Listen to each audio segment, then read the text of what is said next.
Welcome to From Head to Heart and Home. We are happy that you're here to listen on this conversation today. This is a channel created by women for women to empower them to take intentional action in creating the life they want, with your hosts, Carla Center, relationship coach, and myself, Shanda Soretti, certified transformational coach.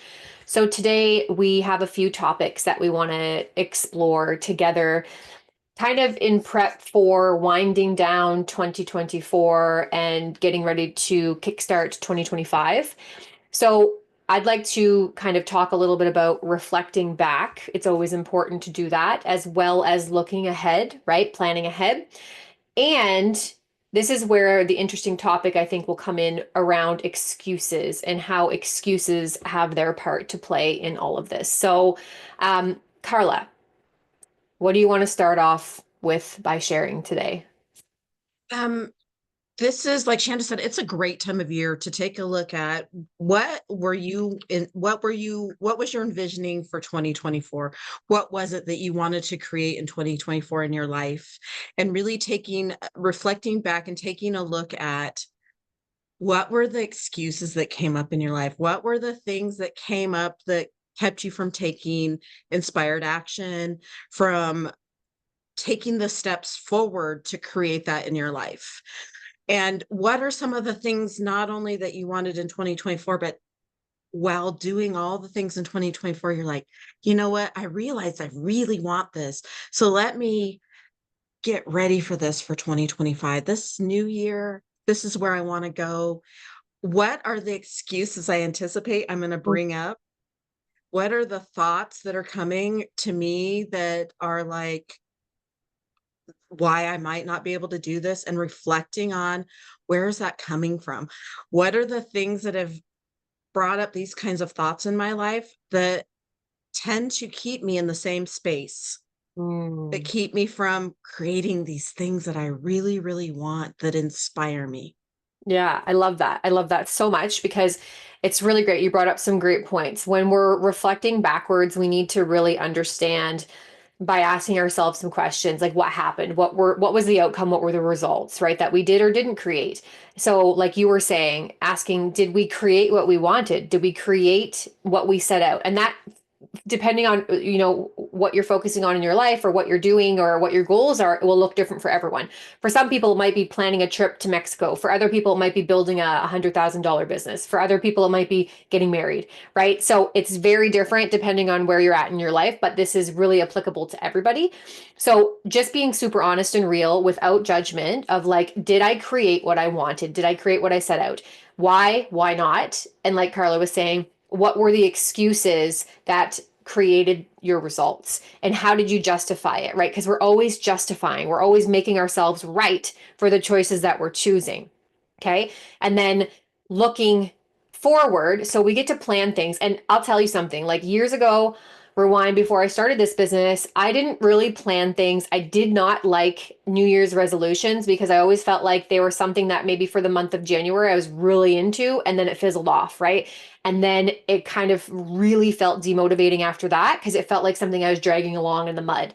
So I kind of like to look at it a little bit different. And we can create goals whenever we want. We do not have to wait for the end of the year. We don't have to wait for January. We can start whenever, right? So I have my plan for my business all of next year laid out and mapped out.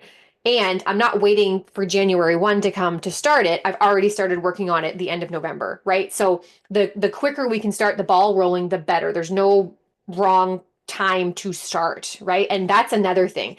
That thought, this isn't the right time, I'm too busy, all of those excuses are just that. They're just thoughts that your brain is offering you that will hold you back from creating what you want, right? So the other part that I loved what you shared, Carla, was the when we're planning ahead, when we're planning out things that we want to do, we need to take into account what might show up, what excuses might show up, what thoughts, what circumstances might show up in our life that will throw us off track or keep us from taking the next step. And being able to guess at that, because we don't know, right? There is no way of knowing unless you're a fortune teller. And if you are, let's talk. Right. Anyways, if and a really good way though to kind of guess at what those might be is by looking what happened last year, this past Right. year, right?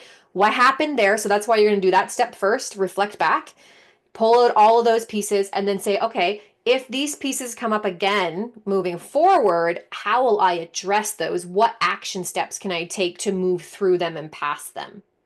Right. Yeah. Right. And the beauty of that, because one of the things that happens very often, it's happened with me with a lot of clients, is we think, I'm going to hold off until this happens or this Hmm. happens, to take steps forward in creating those things that we're really like excited to have. And we're like, no, this has to, because we've talked about this many times, this is what would make it the perfect time to start. Right. Now we're talking about planning for 2025, but like Shanda said, she's been working on her steps since November. And it's not it you just pick a time, and many of us do pick the beginning of the year too, because there's all kinds of things that start over. Like it's been put in our brain that January 1st is when you start over, right? Because that's a new Right. year. That's like Right. there's all kinds of things in the outer world that starts over in January, but you can do this anytime. Anytime. Like Shanda said, anytime. In fact, you get all these goals and stuff, and then all of a sudden something comes up and you're like, you get a new idea. Just because you are in March, you're in April, even in January, you've already started all these new things you've reflected on that, and Shanda and I are like telling you to go look at stuff, and then something goes and you're like, I want to do that. That Mm. doesn't mean you can't add something to it. Now, Right. do you want to add too much stuff? You don't. Like, that's Mm. one of the things to reflect back on. Did you put so much stuff in your plan for for last year, that you felt frozen, that you couldn't create anything? Then you look at that and like, okay, because that's an excuse. I couldn't do anything because I had so much to do. Hmm. Right? So then you're like, okay, how could I have prioritized? That's the things I'm talking about. You can look back and go like, what were the things? Did I feel overwhelmed? Because by the way, that if you look at overwhelm, you're like, that is a good excuse to use over and over again in our Right. head. I'm Yeah. overwhelmed. I can't do it. Mm. So how could you prioritize and change things and make it little bite size? Shanda talks about bite size things all the time. I love that because it reminds me to do that too, because I can be the big picture girl and just going for everything and forget to bite size stuff down so that it doesn't feel overwhelming. And when you do feel overwhelmed, I had to do this yesterday, step out and go for a walk. Mm. We've talked about this many times. Just change the scene, change your energy, Yeah. and then you can go back to it.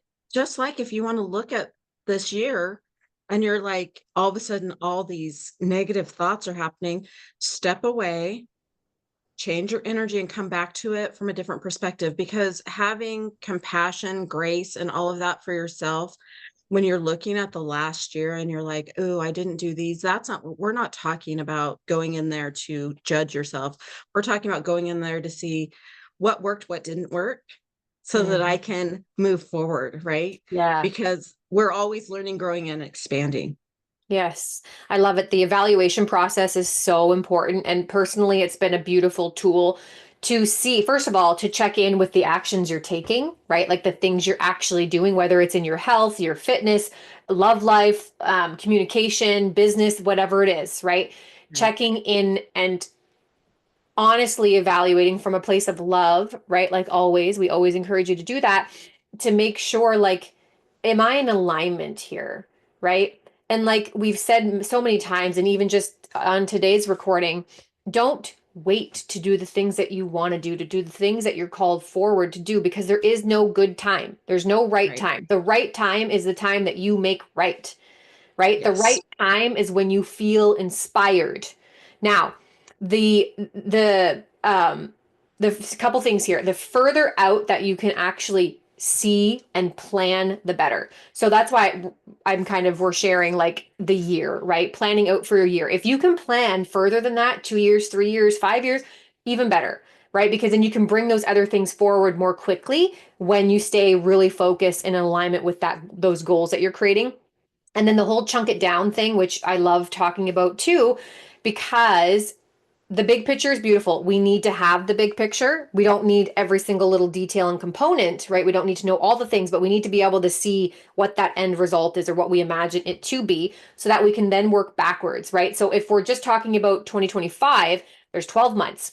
So you could break it down in 4 month chunks, right? Like we would call that quarterly. And then you can break it down monthly, and then you could break it down weekly and even daily. Like what steps, if we're talking about health or something like fitness, like if my goal is to lose 20 pounds in the next year, not saying that is or isn't healthy, I'm just making this up, but what do I need to do in order to create that result? And chunking it down will really help make it feel more doable and compelling, right? You'll want to try it because it'll feel doable and possible.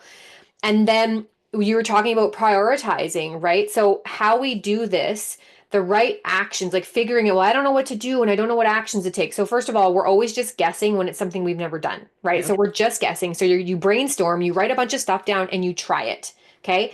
And Yes. the key here is that when you're writing the things down, they might be random. You might be like, no, go to the park or go shopping or eat healthy. Like, you know what I mean? That they could be very random.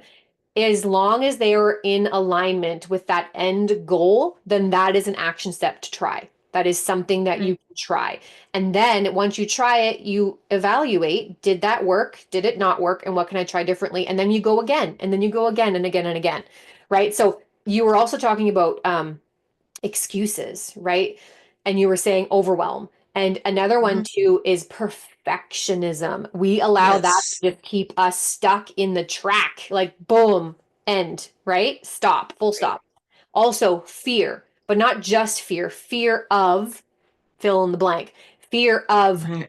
failure, fear of success. And the biggest one that stops everybody in their tracks is the fear of failure, right? Yes. Thinking that we're going to do it wrong.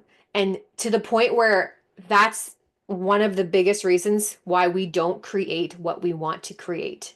We don't hit those goals and achieve those dreams because we're afraid that we can't. But here's the craziest thing: the worst case scenario is never trying.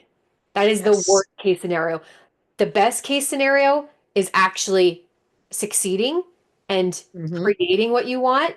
And then in the middle is failing, right? We're Yeah. wired completely backwards when it comes to failure. And we've been talking about failure a lot in my house here and in my family, even in my business, and how we need to look at failure as an opportunity versus something to avoid, because we can learn a lot through failure. So if you're willing to learn through your failures, you will grow immensely, like Right. immensely. Right. Because if you take them as learning opportunities instead of like, this is, I've hit a wall and I can't do anything. So that's what I've, because that's a belief that because things didn't go as you thought they would, you've failed and can't go any further. But if you look at it and go, okay, what are all the lessons in this? Because I can create something even better because I've learned these lessons. That's Mm, one of the things about failure that I always have to remind myself and my clients of. You are learning so much and it's opening up more for you. You don't mm-hmm, realize it because you didn't know these lessons before. And those right. lessons help you in all kinds of things, and not maybe even just for the one goal that you have, but they help you for the other goals, because then you're like, ooh, this is something that got in my way before. Maybe it was being so rigid about things going a certain way and not being Mm, open to other possibilities coming in that can take you down a different path but still get you to your goal. yeah. There's all kinds of things. It's such a beautiful thing if you're like step back and go, okay, this isn't about me being enough, because that's what failure triggers in us. Oh my gosh, I wasn't enough to create this because X, Y, and Z.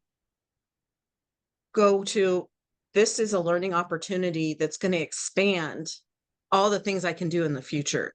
Yeah. So maybe it doesn't feel good at the moment, and that's okay, because creating the things I want are not going to always feel good because it's not what I'm used to. That's the biggest thing. It's not what I'm used to.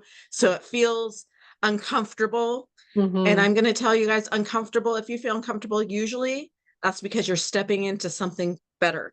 Yeah, you're doing it right, Mm-hmm. quote unquote, right. Exactly. Yeah, and that's why we want to seek it out versus avoid it, right? Yeah. Growth comes from and through failure. So I have a term that I like to call, that I like to say, like, fail forward. So Mm-hmm. yes, we're failing, but we're also moving forward, right? And goals are about stretching us, moving us forward, and they should be a little bit scary, like Carla said. If you're not a little bit scared by your goal, it's not big enough, right? You need to stretch outside of that comfort zone. That's how we grow. That's how we create something new. And unknown is scary. Unknown is uncertain. Fear will be there, and we do the thing anyway. So the Yes. key is using your failure for you, not against you. So you're never Yes. using your failures against yourself to make excuses not to try again or not put yourself out there again. You're using Right. them for you to move you forward by gaining the lessons and pivoting from the lesson. So here's the difference, because there is a big difference. And I was here too, so I get it. Failing, actually getting to a point of being like, okay, I see the lesson here, but then doing the same thing again and then failing Right. and then doing the same thing again and failing. So the difference being, all right, I'm going to step out here. I'm going to do the thing. I do the thing, I fail. I learn the lesson, and then I'm like, okay, what can I do differently? How can I try something new? Like asking yourself just creative questions. And that is the fun part about this. Actually, like I said, I've been working a lot on this myself, and it's a opportunity to really allow your creativity to come online and just blow your own mind with some of the things you come up with. So have fun with it. Like actually make the looking ahead and reflecting back, make it fun. Like, okay, I failed here, here, here, and here. Great. I'm excited to take those lessons into the next year with me so Right. that I don't recreate the same failures again, right? I'm shifting, I'm learning, and I'm moving. So make it fun. It doesn't have to be this daunting thing, because if it feels daunting, you will not do it. Or if you actually do create your plan, you will not stick with it, right? You will not. Right. You need to be emotionally connected to the things that you want to create in your life. And so, a really good and easy way to do that is asking why. Why do I want this? Why is this important? What will this do for me? Right? And connecting to those three questions. Right. And if you notice you're connecting to any of the things that you are considering your failures, then sit down and ask those questions again about your goal, because that can happen, that you have to ask yourself multiple times that, because somewhere in your process, like Shanda said, you could do the same thing over and over again. You're connecting back to the emotions that you created when you hit that spot that didn't get you what you wanted. And so, okay, I don't know what that is. Let me look at it. But at the same time, look at my goal again, ask those questions so that I know this is why I want here. And then I get to see, okay, what happens here? What Mm, is the same thing that happens if I go that same exact way and I'm mm, not pivoting? I'm not open to some creative way of doing it, because is it because somebody told us that this is how you have to do it? We all mm, do things different, and that the sooner you get that you will most likely not do it exactly the same way as somebody else, because you have your own little path and your own little lessons to learn, the freer it is. Okay, I followed this person's path and it's not working for me. Well, why is it right, not working for you? Because number one, it's not your path. They had their own right. lessons to learn. But also, like, how can I be creative in that instead Hmm. of making excuses like, well, they are smarter than me, they are whatever, because we do Hmm. that all the time, or they have more this, that. What do I have? Mm. Because I am my own beautiful light. What do I have that can pivot this in a different way? what is my own path to create this thing that I want so badly, Yeah. Yeah, I think that's instead of beautiful. losing those as excuses. Yeah, like what is within my capacity? What is within my control? Right? We're Right. always asking those two questions because that is important. We will get so stuck in the comparison, right? And the Hmm. moment we look up and start to compare what we're doing, our lives, our whatever, to someone else's, it's a lose-lose game, right? Right. So we don't want to compare. We need to figure out our own process, like you were saying, right? Your own path. What does it look like for you? And if you don't know, you're Right. not gonna know, right? Because you're on the path. You're not gonna know any more than a step usually ahead of time. And it comes when it comes, right? And so it's okay not to know. And it's okay for it to look different than someone else's. So I love that you shared that so much. So guys, like we really want to impact or encourage you, not impact you, but that too, encourage you Yeah. to be take some time, like really take some time. This does take a commitment to carving out an hour of time or more if Right. you have it. But really sitting down and looking back on this past year. And what I found to be helpful, and I started doing this within my business, and I started in my personal life first and then carried it into my business, and I kind of go back and forth, but I've been doing it. I don't have it right here. I would show you, but I've been keeping a log. Okay. So this is really helpful because sometimes like a week can go by or a month can go by and we're like, oh wow, I'm not where I thought I would be. But if you have a log of what you're doing and kind of the results that came from that, you can track your actions. And sometimes, like even in my business, I'll be like, oh, I didn't hit my goal for this month or whatever it was. And I'll be like, I wonder why. I can look back very clearly with my log and see, oh, well, I didn't have much business activity going on this month, right? So, Right. really, really great insight to start tracking those things and it'll help you like moving forward, right? Right. If I'm not taking enough action, I get to take more action. What can that look like? And just having fun with it. So we're reflecting back. We are looking ahead, planning ahead. We're having fun while we're doing it. And we are being open to stepping out of all the excuses, right? Right. So that we can move forward in the direction that we want and create the life that we want, which is what this is all about. That's what life is all about, right? Right. Really taking control of your life and going after and going and getting the things that you want because that's the only way they come to you is by going and getting them. So Right. go get them. All right. Carla, is there anything else you want to add? No, that was beautiful. That was All right. beautiful. Perfect. So thank you guys for tuning into this channel from Head to Heart and Home with Carla and I. We know that you enjoyed the conversation, so go ahead and click that subscribe button below. Give us a like, share this with somebody that you know who could benefit from planning their 2025. Don't wait, start today, and we hope to see you next week on another connected, authentic conversation. Bye bye for now.